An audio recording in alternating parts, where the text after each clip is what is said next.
With Syrian rebels facing defeat, Arab countries are starting to reach out to Syria, ending years of diplomatic isolation. There is now growing pressure for Turkey among the principal backers of the rebels to do the same.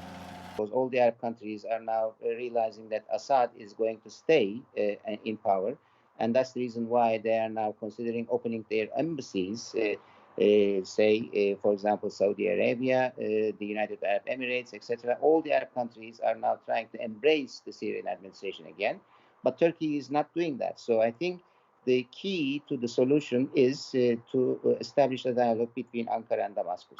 Returning the 4 million Syrian refugees who fled the civil war is a top campaign promise by Turkey's main opposition, Republican People's Party, CHP. The party argues that restoring diplomatic ties with Syria cut at the start of the conflict is key to fulfilling that pledge, which has widespread support in Turkey. But President Recep Tayyip Erdogan is ruling out any change. It's a stance backed by some experts who say bestowing legitimacy on the Damascus regime must be part of a broader, inclusive political solution.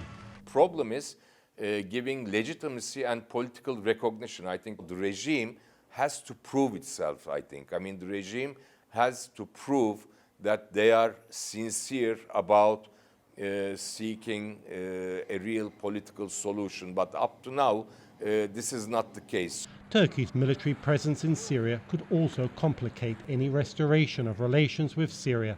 Damascus is calling for a Turkish pullout. The Turkish forces are in Syria to counter the predominantly Kurdish Syrian Democratic Forces, which Ankara accuses of having links to Kurdish separatists fighting in Turkey, a charge the SDF denies. Given the complex situation in Syria, some analysts warn restoring Syrian diplomatic ties is not a solution on its own.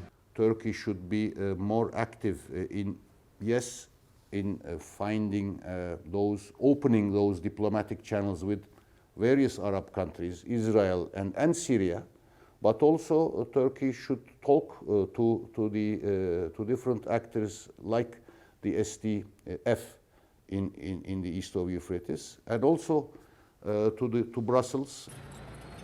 Damascus and Ankara share common ground in their opposition to Syrian Kurdish aspirations for autonomy, and that could yet prove to be a powerful impetus for a rapprochement between the neighbours. Dorian Jones for VOA News, Istanbul.